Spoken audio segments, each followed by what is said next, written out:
수협에 나오신 성도님들 환영하고 축복합니다. 잠언 22장 17절로 29절 말씀 함께 읽었습니다. 17절에 너는 귀를 기울여 지혜 있는 자의 말씀을 들으며 내 지식의 마음을 둘지어다 이렇게 말했습니다. 두 가지의 명령을 하고 있는데요. 첫 번째는 말씀을 들으라는 것이고요. 그리고 마음을 두라라고 하는 두 가지 명령을 하고 있습니다. 자, 첫 번째 말씀을 들으라라고 할 때는요, 그 앞에 수식이 붙어 있죠. 바로 귀를 기울여라라고 하는 것입니다. 그래서 귀를 기울여서 말씀을 듣고 또 지식에 마음을 두어라 그렇게 말씀을 하고 있습니다. 귀라고 하는 것은 외부에 있는 정보를 내가 받아들이는 것이죠. 그래서 귀를 기울여야 그 소리가 들려요. 시장통에 가면 굉장히 시끄럽잖아요. 수많은 사람들의 장사하는 소리, 또 소음, 물건 파는 그런 소리들이 엄청 많이 들려오죠. 그런데 그 소리가 다 내 귀에 들어오느냐? 그렇지 않습니다. 내가 관심 있는 물건 파는 사람의 소리가 들리는 거예요. 내가 지금 마음이 가고 있는 그 가게, 그 물건에 관해서만 내 귀에 들어오는 겁니다. 그래서 길을 가다가도 내가 관심이 있는 것이면 지나가는 말이라도 허투루 들리지 않지요. 내 귀에 쏙 들어오게 되는 것입니다. 그러니까 하나님의 말씀도 마찬가지예요. 내가 귀가 두 개가 달려있다고 해서 다 들리는 게 아니라 내 마음이, 내 귀가 열려 있어야, 내 마음의 관심이 거기에 가 있어야만 들리는 겁니다. 그래서 설교를 들어도 그 설교를 그냥 한 귀로 듣고 한 귀로 흘리는 사람이 있는가 하면은 그 말씀을 마음에 새기는 사람이 있는 거예요. 그러니까 귀를 기울인다라고 하는 것은 거기에 대한 관심이고요. 귀를 기울인다라고 하는 것은 그 말씀에 대한 갈망이죠. 그 말씀을 내가 원한다는 거예요. 그러니까 말씀을 원하는 사람, 말씀을 사모하는 사람, 영적인 갈망이 있는 사람은 하나님의 말씀을 들을 수밖에 없고, 그 말씀을 들은 사람은 어떻게 합니까? 그 말씀에 내 마음을 두는 거예요. 그러니까 하나님의 말씀이 내 삶의 1순위이고 하나님의 말씀이 나를 살리신다는 확신, 하나님의 말씀을 내가 듣지 않으면 나는 도무지 한순간도 살아갈 수 없다라고 하는 하나님을 향한 의존성, 그런 것들이 하나님의 말씀을 들리게 하는 겁니다. 그리고 그 말씀을 그냥 듣고 끝나는 것이 아니라 마음판에 새기게 되는 거죠. 자, 그리고 그 결과가요, 18절에 보시면 이것을 내 속에 보존하며 내 입술 위에 함께 있게 함이 아름다우니라 그렇게 말씀했는데요. 17절과 18절 가운데는요, 왜냐하면이라고 하는 단어가 생략이 되어 있습니다. 그러니까 자, 왜 귀를 기울여 말씀을 듣고 그 지식에 내 마음을 둬야 하는가? 왜냐하면 그것을 내 속에 둘 때, 보존할 때 우리의 심령이 즐겁기 때문이다 이렇게 해석하는 거죠. 자, 내 속에 보존하며 그랬습니다. 이것을 내 속에 보존하며, 말씀과 지식이죠. 하나님의 말씀, 지혜의 말씀입니다. 하나님의 말씀을 내 속에, 자, 내 속이라고 하는 것은 원어적으로는 뱃속에입니다. 뱃속에. 자, 그러니까 내 뱃속에 보존하라는 건 뭐예요? 먹으라는 거예요. 그렇죠? 그러니까 17절에서 하나님의 말씀을 귀로 듣는 이미지로 설명했다면 18절에는 하나님의 말씀을 보존하기 위해서 먹어야 된다 이런 뜻이에요. 말씀을 먹는다. 먹을 때 어떻게 되죠? 먹어서 보존한다는 것은 그 말씀이 먹어서 내 살이 되고 뼈가 되고 피가 된다는 거죠. 그래서 하나님의 말씀이 내 안에서 소화가 잘 되어서 흡수가 되었다. 그런 뜻입니다. 그러니까 여러분, 하나님의 말씀을 잘 받아 먹는 사람은요, 그 말씀이 나를 성장시킨다 이 말이죠. 영적으로 성장합니다. 영적으로 성장하지 않는 사람이 있고요, 한 해 한 해가 다르게 정말 깊어지는 사람이 있어요.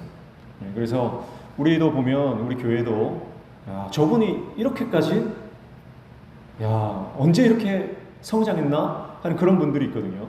그런 분들을 보면 마음이 참 그분을 향한 대견한 마음도 있고 자랑스럽기도 하고 도전도 되고 감동이 되죠. 그래서 이게 교육을 하다 보면요, 교육 받은 대로 잘 순종하시는 분이 있어요.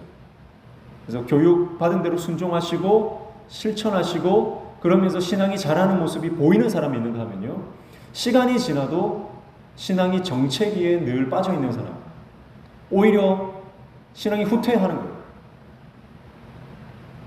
오히려 2년 전만 못한 거예요. 그런데 2년 동안 지나고 나서 보니까 야, 저분은 정말 신앙이 성장하는 게 눈에 보인다.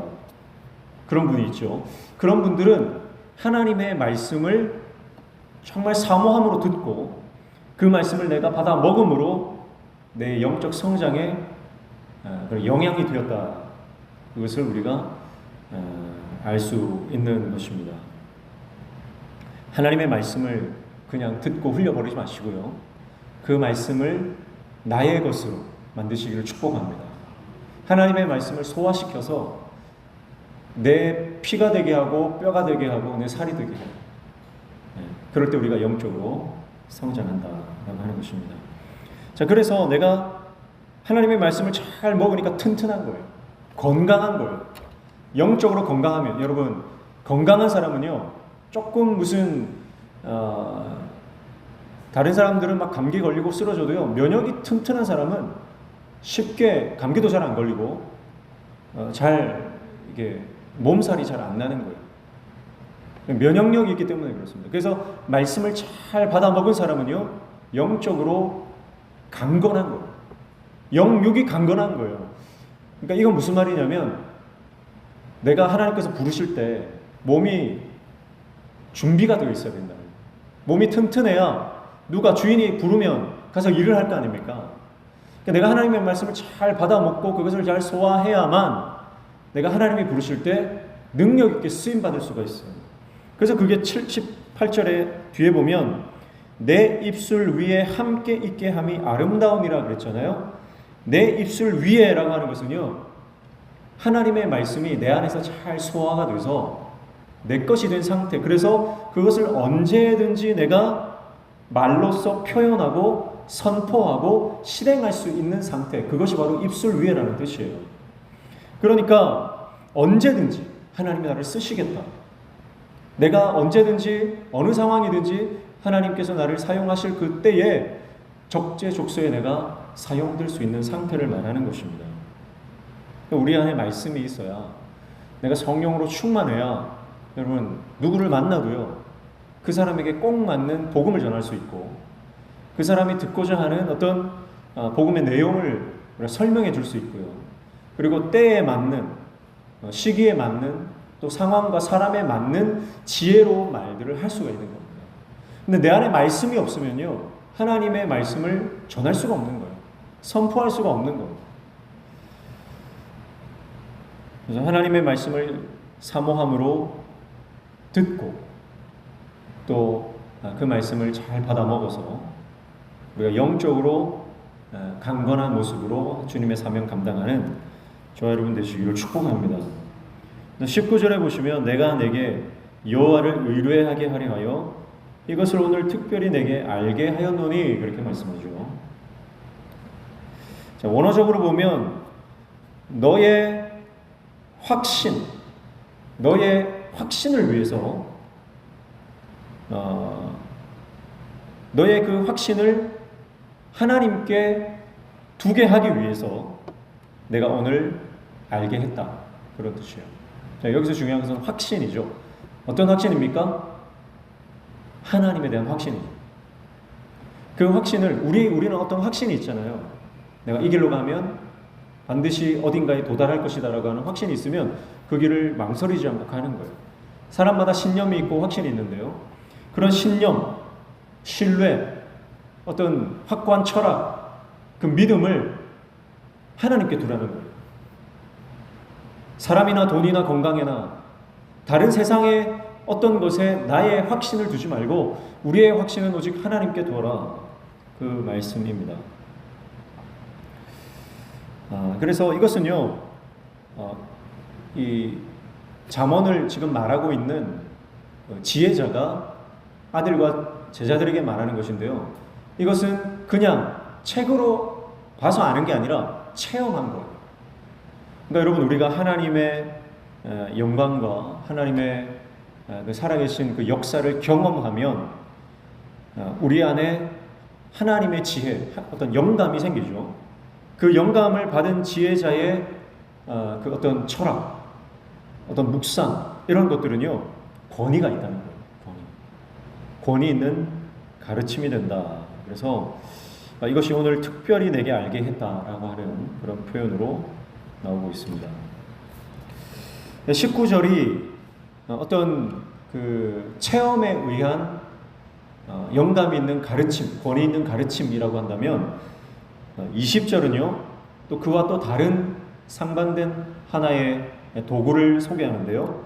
그게 바로 문서입니다. 문서.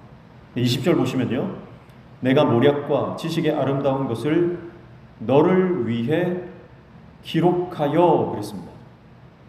자, 모략이라고 하는 것은 여기서는 조언이라는 뜻으로 보면 되겠습니다. 하나님의 지혜를 적어놨다는 거예요.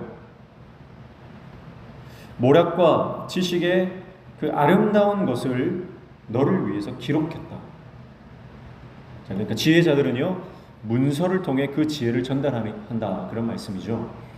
그러니까 여러분, 우리가 신앙생활하면서 사실은 하나님의 말씀을 늘 읽고 묵상해야 됩니다. 기록된 말씀을 사모하는 저 여러분 되시길 축복합니다. 그리고 하나님의 말씀뿐만 아니라 영적으로 유익한 도서들이 많이 있죠. 그런 도서들을요, 우리가 할 수만 있으면 우리가 최선을 다해서 그 책들을 읽어 나갈 때 우리가 그 문서를 통해서, 우리 책을 통해서 그 도서가 우리 가운데 영적으로 좋은 양식이 된다라고 하는 것을 말씀하고 있습니다. 그리고 나서 21절에 그러면 그 지혜자들의 조언과 어떤 그 체험, 그리고 도서들, 문서들, 이런 것들을 읽고 또 듣고 그렇게 우리가 깨달았다면 어떻게 해야 되느냐? 21절, 내가 진리의 확실한 말씀을 깨닫게 하며 또 너를 보내는 자에게 진리의 말씀으로 회답하게 하려 함이 아니냐 그랬습니다. 자, 그러니까 21절에는 깨달음과 회답이라고 하는 두 가지가 나오는데요. 그러니까 깨달음 뒤에는 반드시 뭐가 있어야 된다는 거예요? 응답이 있어야 된다. 그에 합당한 순종이 있어야 된다, 그 말씀이죠. 그러니까 진짜 깨달은 거는 어떻게 아느냐? 그분이 순종하는지를 보면 합니다. 내가 진짜 깨달았다면 순종의 길로 나아갈 수밖에 없습니다. 그래서 깨달음 뒤에는 반드시 순종이 따라온다. 그래서 내가 정말 하나님의 말씀을 깨달았는지 깨닫지 못했는지 자기 자신을 점검할 때 내 삶에 순종의 모습이 있는가, 그것을 기억해야 됩니다. 우리가 나이가 들면 들수록요, 순종하기가 힘든 것 같아요. 특별히 하나님 말씀에 순종하는 것은요, 대부분에 보면 육신의 어떤 그 본성을 거스르는 게 많아요.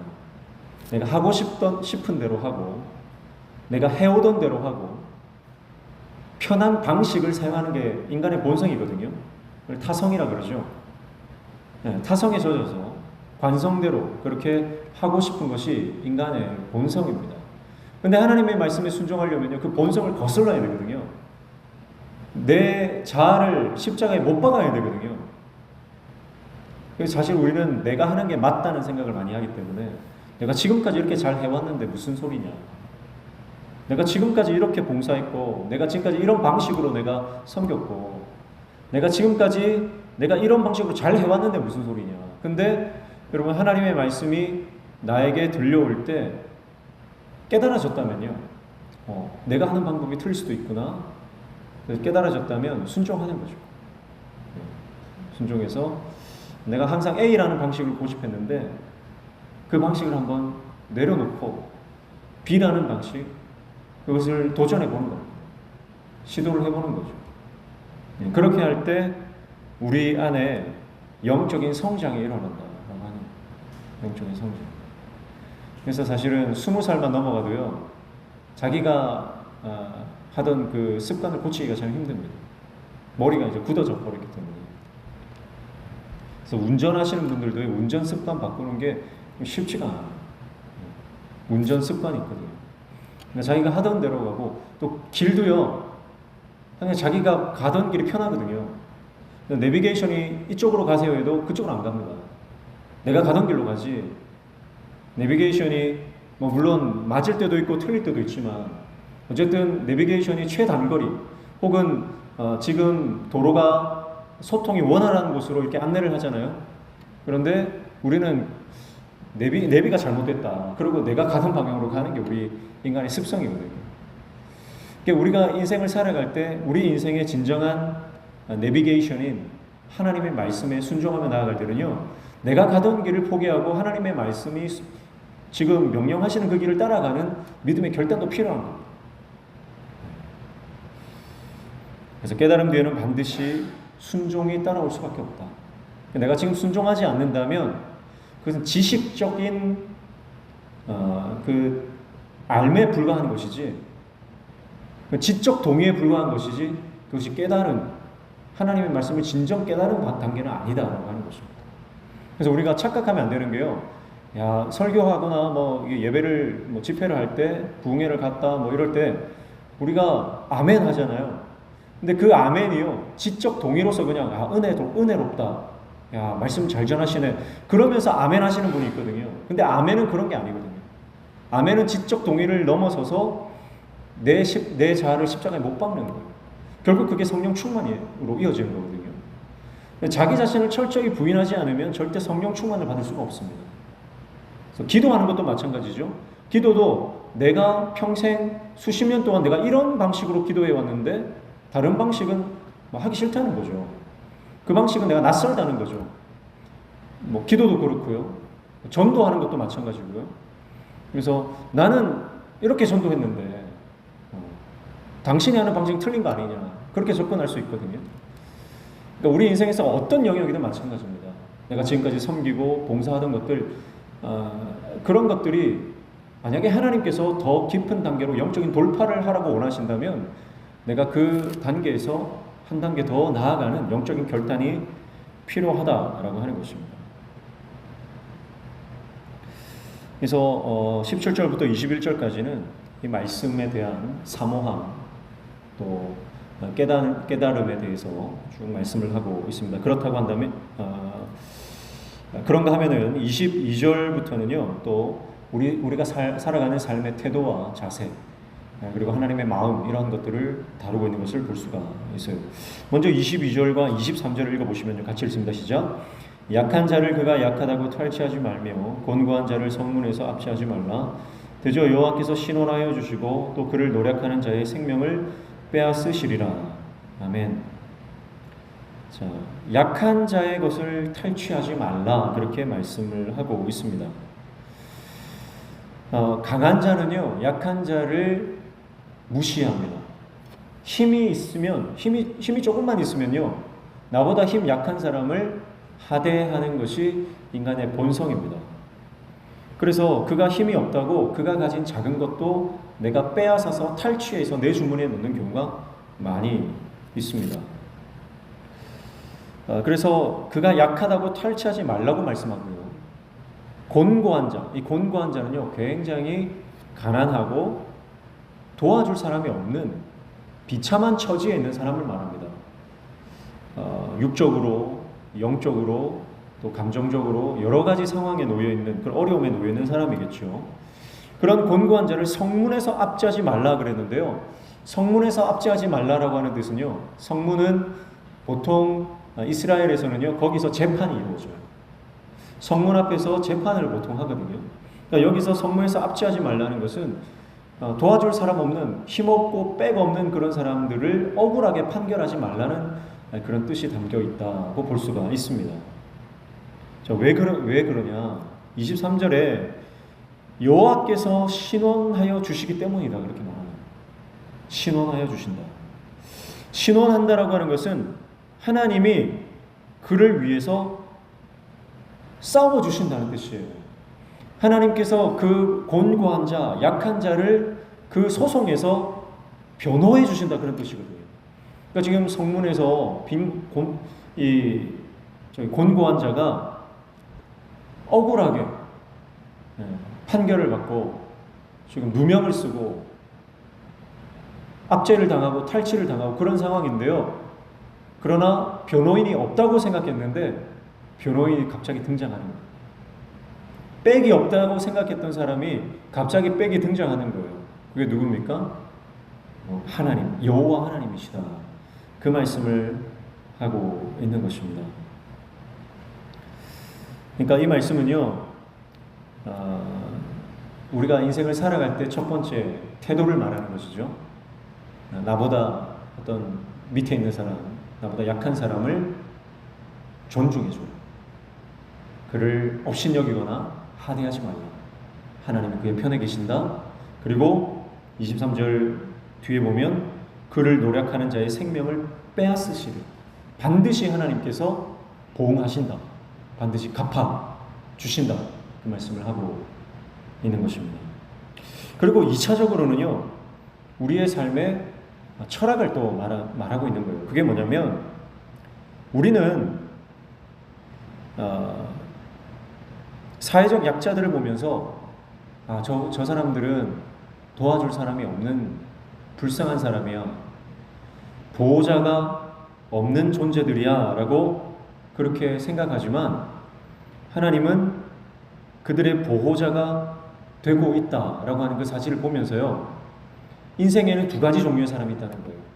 그게 뭐냐면, 돈이 많든 적든 그것을 떠나서, 내가 힘이 있고 힘이 없고를 떠나서요, 하나님을 자기 보호자로 삼고 살아가는 사람이 있는가 하면, 자기의 돈과 건강과 지위와 권세를 자기의 백으로, 보호자로 삼고 살아가는 사람이 있다고 하는 것입니다. 자, 그러니까 여러분, 자기 자신을 바라볼 때도요, 마찬가지예요. 내가 하나님이 나의 유일한 보호자요, 나의 도움이시다라고 생각하고 살아간다면, 하나님께서 어떠한 상황에서도 반드시 우리를 도우신다라고 하는 것입니다. 믿으시죠? 그러나 내가 하나님을 의지하는 인생이 아니라, 하나님이 나의 보호자요, 하나님이 나의 유일한 도움이시요, 하나님만이 나의 요새시요 반석이다라는 생각을 하지 않고, 다른 반석, 다른 요새, 세상적으로, 세상의 힘과 세상의 권력과 세상의 어떤 인기와 명예와 돈과 건강과 관계들, 이런 것들을 의지하면서 이런 것이 나를 지켜준다라고 생각하는 사람들이 있는데, 그런 사람들은 결국은 하나님의 도우심을 받지 못한다. 그런 의미가 여기에 깔려 있는 줄로 믿습니다. 그럼 오늘 저와 여러분이 오직 하나님만이 우리의 보호자가 되심을 알고 하나님을 전적으로 의지하며 나가는 하나님의 종들 되시기를 축복합니다. 그때 하나님 도우신다는. 왜냐하면 하나님은 모든 사람의 생명과 죽음에 대한 권세를 가지고 계신 분이시고요, 세상에 아무리 힘 있는 자도 하나님이 그거 뺐으면 밤을 넘기지 못한다. 아무리 위대한 사람도 하나님이 그 생명을 걷어가시면 그날 밤에 그 생명은 끝나기 때문입니다. 그래서 노력하는 자의 생명을 빼앗으시는 하나님, 죽이기도 하시고 살리기도 하시고 주시기도 하지만 취하기도 하시는 하나님, 그 하나님의 주권을 인정하고 하나님만이 내 삶을 이끌어 가시고 내 삶을 지키시고 보호하시는 분이다. 그것을 깨닫는 것이 지혜인 줄로 믿습니다. 그리고 24절, 25절은요, 성품에 대한 말씀을 또 하고 있는데, 24절 보시면 노를 품는 자와 사귀지 말며 울분한 자와 동행하지 말지니, 그렇게 말합니다. 노를 품는 자는 늘 그의 삶의 태도가 감정에 휘둘리는 사람이죠. 늘 안에 원망과 불평이 가득 차 있는 사람입니다. 이 사람은요, 사람에 대한 원망뿐만 아니라 하나님에 대한 원망이 그 안에 가득 차 있어요. 그런 사람과는요, 사귀지 말라는 거예요. 그래서 어떤 분들은 만나면요, 늘 정부에 대해서 화가 나 있고요, 늘 교회에 대해서도 화가 나 있고요, 또 어떤 면에서 권세를 잡은 사람들, 권위 있는 사람들에 대해서 늘 비판적인 시각을 가지고 있는 사람이 있습니다. 권위를 인정하지 않아 이런 분들은요, 그런 사람과는 사귀지 말라 하나님 말씀하십니다. 그러니까 이야기할 때마다 늘 비판, 비난, 늘 불평 이런 것들로 대화가 관철되어 있는 사람들이 있는데요, 그런 사람과는 함께 대화를 나누지 말고 말도 섞지 말고 사귀지 말라. 뭐 감정적으로 그 사람의 말이 어떤 대리만족을 주기도 하거든요, 사실은. 또 재밌기도 해요. 그런 식으로 말을 막 쏟아내는 사람들은요, 말을 또 재밌게 하는 경우가 있고요. 그러나 아무리 뭐 감정적인 쾌락, 대리만족, 또 재미가 있다 하더라도요, 그 사람과는 사귀지 말라는, 교제를 끊으라. 울분한 자와 동행하지 말지니 그랬습니다. 울분은 마찬가지죠. 울분이라고 하는 것은 지금 그 안에 감정 컨트롤이 안 된다는 겁니다. 울분한다라고 하는 것은 노를 발하는 거거든요. 경노하는 거거든요. 분노를 통제하지 못하고 자기 감정을 추스르지 못하고 생각나는 대로 감정이 발하는 대로 그냥 말하고 그냥 행동하는 사람입니다. 그런 사람과는 동행하지 말라. 친구가 되지 말라는 뜻이죠. 왜냐하면 25절입니다. 그의 행위를 본받아 내 영혼을 올무에 빠뜨릴까 두려움이니라 그랬습니다. 자, 그런 사람과 동행하면요, 그런 사람과 사귀면요, 그 사람을 닮을 수밖에 없다. 나는 괜찮아, 나는 안 닮아, 그렇게 생각하겠지만 그 사람과 계속 만나는 시간이 많으면 닮게 돼 있어요. 부부는 닮는다 그러잖아요. 오랜 시간 함께 시간을 보내면 그 사람의 행동, 그 사람의 태도, 그 사람의 생각, 그 사람의 습관, 모든 것이 닮습니다. 그게 사람이에요. 그래서 내가 누구와 동행하느냐가 나를 결정하기도 한다는 거죠. 여러분, 오늘 저와 여러분이 궁극적으로 동행해야 할 분은 예수 그리스도인 줄로 믿습니다. 예수님과 동행하면 예수님과 닮는 겁니다. 예수님과 동행하면 예수님의 성품을 담는 것이고 예수님의 능력이 나의 능력이 될 줄로 믿습니다. 주님과 동행해야 돼요. 주님과 동행하지 않고 세상과 버타여 사는데, 그 세상이 어떤 세상이에요? 늘 안에 원망이 있고 불평이 있고 늘 세상에 대해서, 사람들에 대해서 냉소적이고, 그리고 적대감을 가지고 있고 늘 화가 나 있고, 그 안에 감정이 컨트롤되지 않는, 정제되지 않은 감정으로 살아가는 인생, 그 인생들과 어울려 살게 되면 그것이 내 안에 전염된다. 내 안에 전염된다. 그래서 그의 행위를 본받아 전염이 된다, 닮는다. 그러고 나서 뒤에 더 무서운 게 뭐냐면 내 영혼을 올무에 빠뜨릴까 두려움이라고 했어요. 결국은 영혼이 탈취당하는 거예요. 영혼이 도둑맞는 거예요. 결국 죽음이라는 거죠. 치명적이라는 뜻이에요. 그냥 친구 사귀는 건데 뭐 어때 하지만 그것이 결국은 내 영혼에 치명적인 데미지를, 상처를 입힐 수도 있다라고 하는 것입니다. 새가 올무에 빠지면 빠져나올 길이 없어요. 그런 것처럼, 그래서 우리가 기도해야 하는 것은 만남에 대해서 기도를 많이 해야 되죠. 그래서 특별히 내가 어떤 만남을 선택을 해야 되는데, 내가 이 만남을 지속해야 될 만남인지 아니면 더 깊이 사귀어야 될 만남인지 그것을 잘 분별할 수 있는 지혜가 필요합니다. 그래서 여러분, 늘 말씀드리지만 모든 사람에게 좋은 사람이 될 필요 없고요, 모든 사람에게 내가 다 친구가 되어줄 필요도 없습니다. 그걸 잘 판단하셔야 돼요. 그래서 그 사람이 내 영혼을 파괴하고 그 사람의 어떤 원망과 불평과 불신앙의 태도가 나에게 전염이 되고 내 감정을 조절하지 못하도록 계속 내 속을 요동시킨다면요, 그 관계는 끊는 게 맞습니다. 하나님 앞에서 질문하시고 하나님, 내가 이 관계를 지속할까요? 끊을까요? 했을 때 하나님이 원하시는 방향으로 가는 게 맞죠. 근데 나는 내가 저 사람과 끊으면 나쁜 소리 듣는 것 아닌가?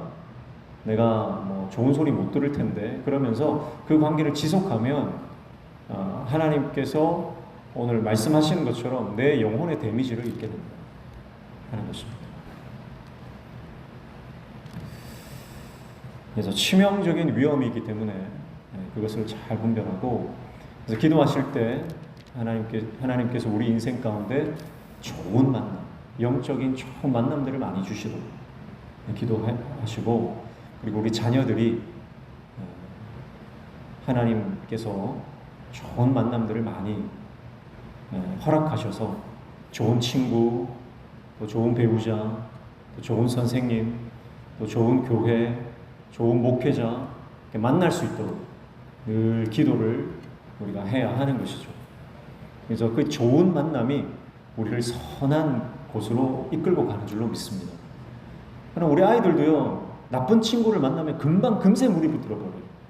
금세 물이 들어버리고, 뭐 사실 좋은 거는 앉혀놓고 가르쳐도 잘 들어가지 않는데, 나쁜 거는요, 지나가다가 흘려들어도 그냥 습득을 해버리는 게 그게 인간의 본성이기 때문에.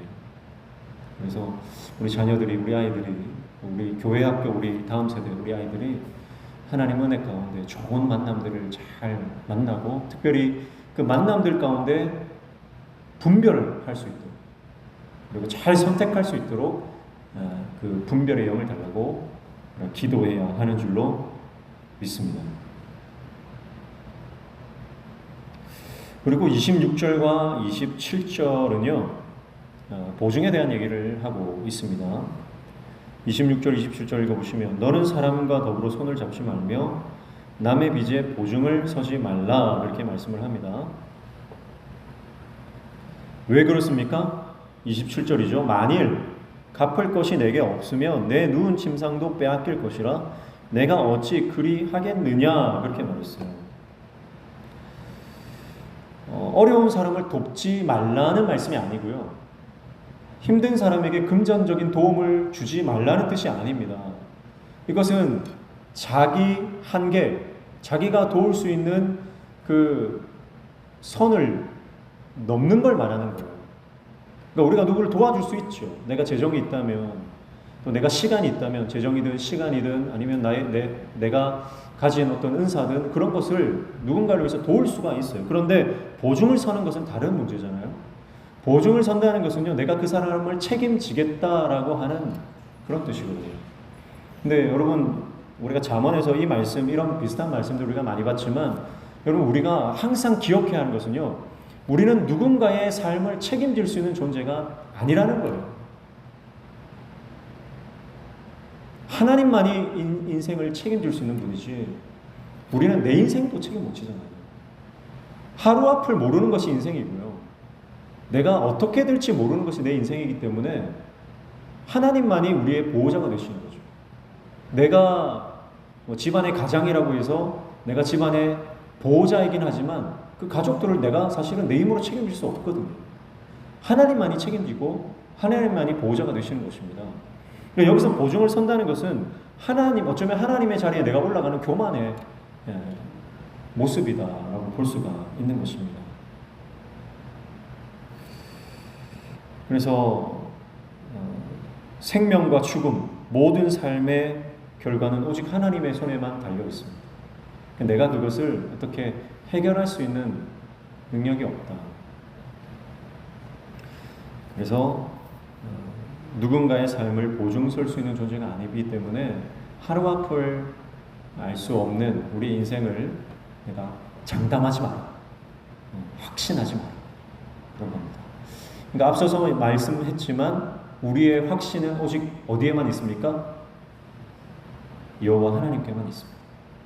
우리의 확신은요, 하나님께만 있어요. 그러니까 하나님이 나를 구원하신다, 나를 구원하시는 분이다, 하나님은 나의 아버지가 되시는 분이다, 하나님은 나의 보호자시다, 하나님은 나의 반석이시다, 그 믿음, 그 하나님에 대한 확신을 가지고 살아가되, 그 확신을 이 사람은 이 정도는 내가 책임져 줄 수 있어, 이 정도는 내가 해결해 줄 수 있어.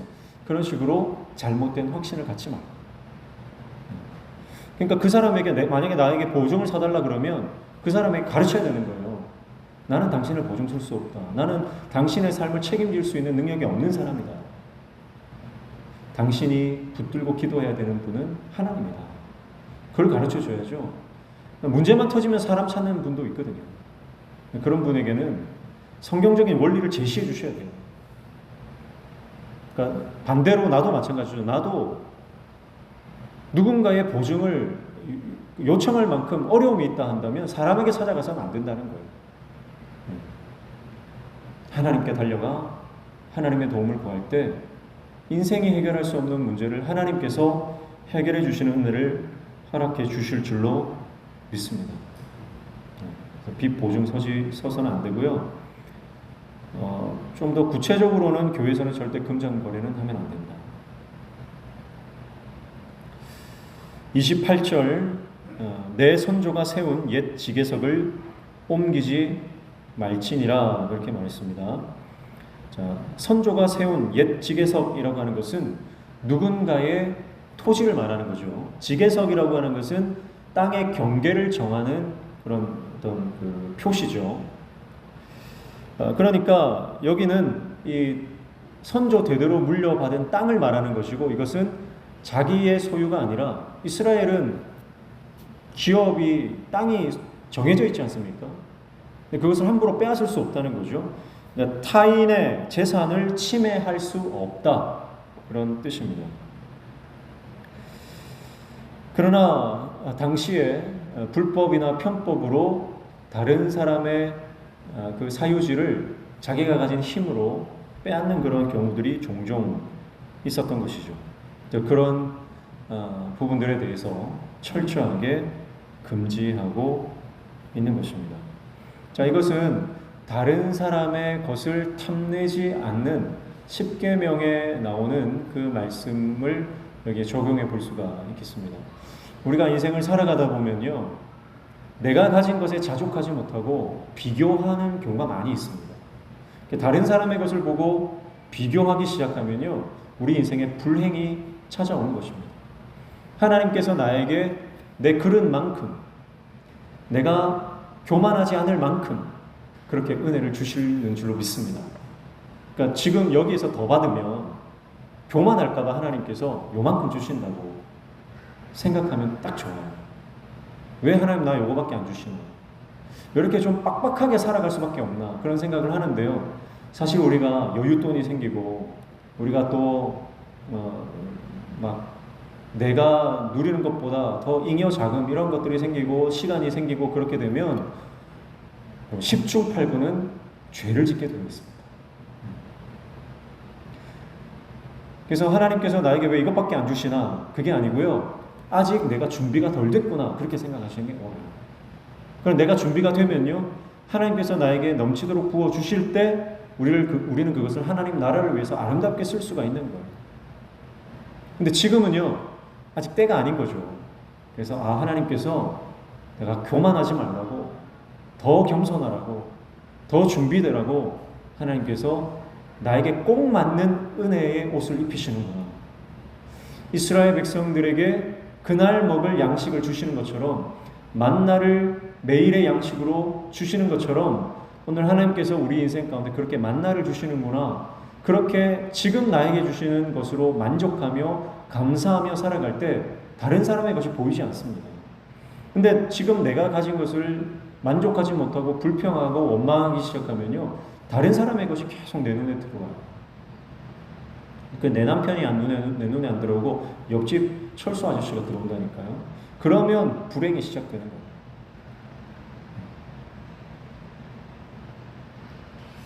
하나님께서 우리 명신교회를 사랑하셔서 놀라운 은혜를 지금보다 더 많이 부어주실 줄로 믿습니다.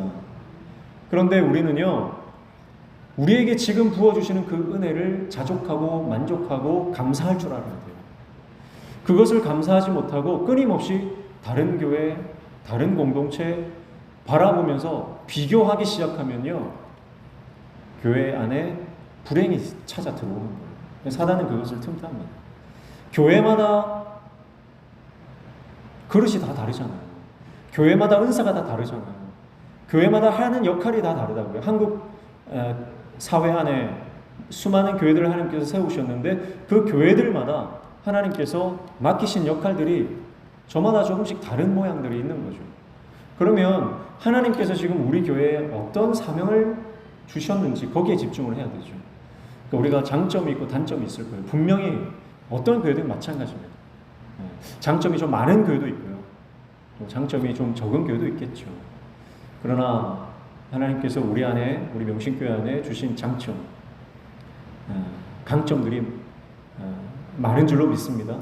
우리가 그것을 계속해서 살려야 돼요. 그래서 우리 교회가 뭘 잘할 수 있는지, 우리가 어디에 강점이 있는지, 잘하는 것들을 계속해서 우리가 개발해 나가고 또 그것들을 키워 나가야 하는 것이죠. 단점 없는 교회가 어디 있겠습니까? 다 단점이 있어요. 단점을 보지 말고 단점을 그냥 무시하고 가라는 말이 아니라 보완해야 될 것은 우리가 끊임없이 보완해야 되겠지만 너무 단점에만 매몰되어 있으면 교회가 앞으로 나가지를 못하는 거예요.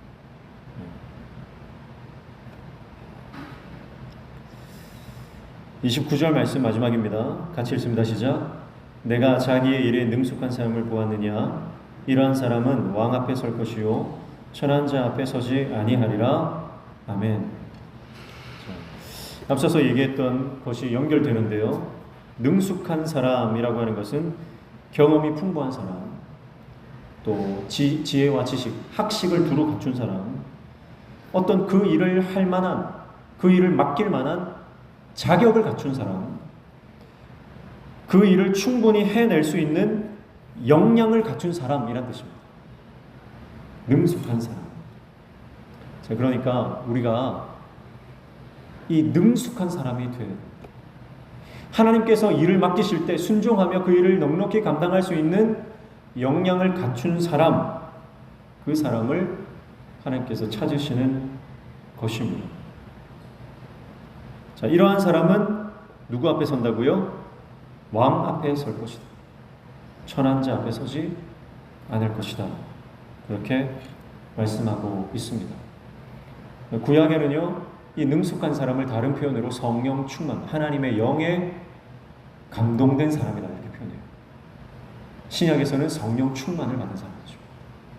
여러분, 그래서 우리가 성령으로 충만할 때 하나님 안에서 주님의 일을 능숙하게 감당하는 영적인 기량과 능력과 역량을 갖춘 하나님의 종이 될 줄로 믿습니다.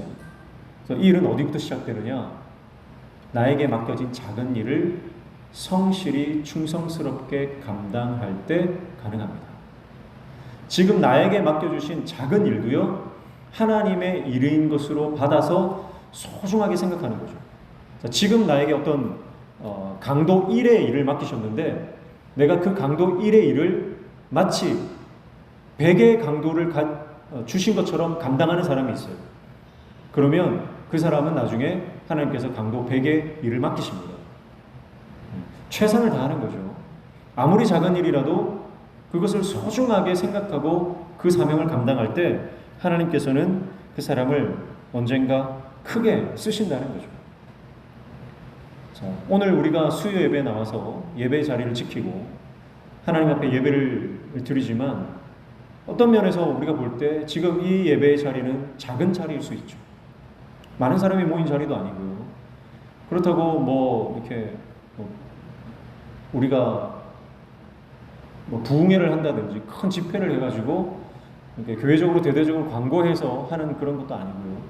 그저 일주일에 한 번 돌아오는, 나와도 그만 안 나와도 그만일 수 있는, 나와도 표시도 안 나고 안 나와도 표시 안 나는 그런 자리일 수 있거든요. 그런데 그런 예배 자리 한 자리를 끊임없이 눈물로 지키는 그 사람, 하나님께서 나에게 맡기신 사명, 주일학교 교사, 아니면 식당의 봉사, 설거지, 차량, 그런 것들은요, 눈에 보이지 않는, 드러나지 않는 작은 일일 수 있거든요. 그러나 하나님 안에서는 결코 작은 일이 아니라고 생각하고 매사에 매번 충성을 다하는 그 사람은 결국 눈물로 사명의 자리를 지키게 될 것입니다. 그리고 하나님은 그 눈물을 보시고 하나님의 영광을 그에게 보여주실 줄로 믿습니다. 우리가 예레미야 말씀에서 살펴봤지만 하나님은 이 세상의 그 어떤 화려하고 비싸고 값진 보석보다 더 귀하게 생각하시는 보석이 있는데 그게 뭐라고요? 이게 눈물이라고 했죠.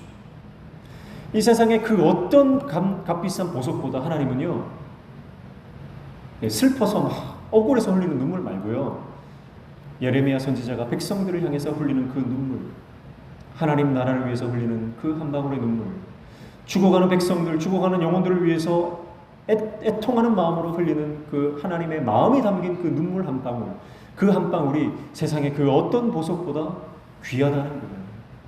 그래서 그 눈물로 하나님께서 주신 사명의 자리를 지키는 그 사람, 여전히 감사하고 여전히 기뻐하고 여전히 하나님을 찬송하면서 상황이 녹록지 않고 힘들고 어렵고 사람들은 원망하고 떠나가는데, 그러나 여전히 그 자리를 지키며 하나님 앞에 눈물로 부흥을 꿈꾸는 그 사람, 그 한 사람의 예배자를 통해서 하나님은요, 하나님의 놀라운 역사를 이루실 줄로 믿습니다.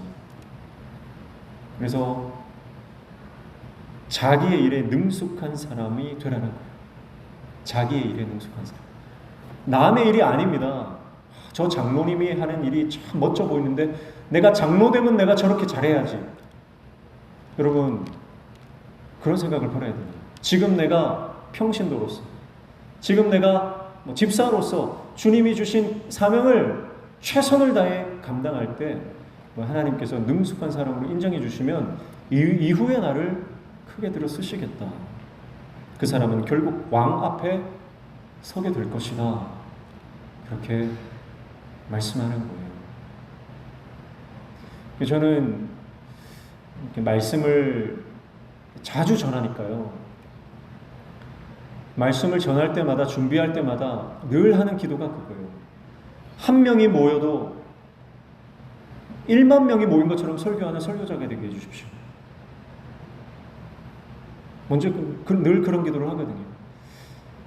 우리 교회에 몇 명 앉아있지 않아도, 새벽 기도에 10여 명 남짓 앉아있어도 하나님 거기에 10만 명이 앉아있는 것처럼 내 마음을 다해서 설교하는 설교자가 되게 해주십시오. 어떤 분은요, 작은 교회에 부임하셔가지고 계속해서 큰 교회에 이력서 넣으시는 분이 있어요. 그런 목사님이 목회하는 교회가 행복할 수가 있겠습니까? 제가 여기 강단에 서서는 성도들에게 사랑을 말하고 부흥을 꿈꾸자 그러고, 그러면서 뒤로는 늘 저기 대형교회 이력서를 계속 넣고 있다고 여러분 생각해보세요. 얼마나 그게 끔찍한 저주입니까? 근데 수많은이라고 하면 일반화에 오르기 때문에, 제가 아는 어떤 분들은요, 그 정도 되는 교회인데도 더 큰 교회에 이력서를 계속 넣으시는 거예요. 누구의 일이요? 자기의 일입니다. 자기의 일에 능숙한 사람. 그래서 저의 사명은 뭐냐면, 우리 명신교회 성도들을 위해서 내 생명을 바치는 거예요. 그게 저에게 맡겨진 일입니다. 우리 교회 성도들에게 목숨을 걸고 주님께서 나에게 맡기신 양떼에 내 목숨을 걸 때 하나님께서 우리 공동체 안에 하나님의 영광을 보여주시는 줄로 믿습니다. 그 초심을 잃지 않기 위해서 저도 그렇고 우리 성도님들도 그렇고, 하나님께서 나에게 맡겨주신 사명이 뭐냐, 그렇다면 내가 그 사명을 어떻게 감당해야 할 것인가. 우리가 자기 일에 성령으로 충만하여 감사와 기쁨으로 능력과 기량을 갖추어 하나님의 사명을 감당한 저 여러분 되시기를 축복합니다. 그래서 하나님의 사람이 갖추어야 하는 것은요, 첫 번째는 성령 충만입니다. 성령 충만하지 않으면 주님의 사명을 감당할 수가 없습니다. 내 힘으로요 안 돼요. 내가 지식 있는 것 같고, 내가 지혜가 있는 것 같고, 내가 능력이 있는 것 같지만, 여러분 성령이 없으면 우리가 주님의 일, 하나님의 일은 하나님이 하시는 거기 때문에 성령으로 충만하지 않은 사람은 하나님의 일을 할 수가 없습니다. 금방 나자빠 떨어집니다. 금방 상처받았다 그러고요. 금방 실망했다 그러고요. 금방 여러분 포기해버립니다. 첫 번째 우리가 구해야 되는 것이 성령 충만입니다. 근데 성령 충만하려면 회개해야 되죠. 내 안에 죄를 회개하고 통회 자복하고 하나님의 은혜를 바라볼 때 여러분 우리가 성령으로 충만하게 되는 줄로 믿습니다. 그래서 성령으로 충만한 사람, 그 사람이 능숙한 사람이에요. 그리고 실력을 갖추고 영성을 갖추고 성령으로 충만한 사람은요 실력을 갖출 수밖에 없어요. 왜냐하면 성령께서 계속해서 감동을 주시거든요. 뭘 준비해야 될지 알아요. 지금 내가 뭘 준비해야 될지, 내가 지금 뭘 공부해야 될지, 내가 무슨 책을 읽어야 될지, 내가 지금 무슨 말씀을 들어야 될지 성령께서 계속해서 인도해 주시는 거죠.